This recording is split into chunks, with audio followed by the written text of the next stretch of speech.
10 ఏళ్ల బీఆర్ఎస్ పాలనలో దాని తర్వాత సంవత్సరంన్నర కాంగ్రెస్ పాలన తర్వాత బీజేపీ తెలంగాణ రాష్ట్రంలో ముఖ్యంగా కనుమరుగైపోయింది, ఇంకా భవిష్యత్తు లేదు పార్టీకి అని చెప్పి కొంతమంది వ్యక్తులకు ఏం చెప్తారు?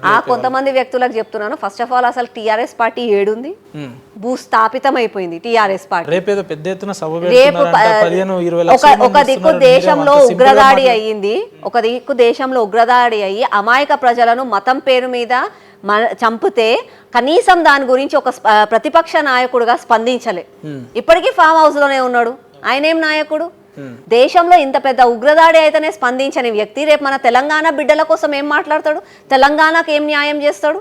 కేవలం ఒక ఎజెండా, తెలంగాణ రాష్ట్రం కావాలి, నేను ముఖ్యమంత్రిని కావాలని చెప్పి ఆ రోజు ఉద్యమం చేసి తెలంగాణ రాష్ట్రం వచ్చిన తర్వాత కేవలం ఫామ్ హౌస్కి పరిమితమయ్యి కొడుకు చేతిలో బిడ్డ చేతిలో రాష్ట్రాన్ని పెట్టి ఈరోజు అల్లకల్లోలం చేసిండు రాష్ట్రాన్ని.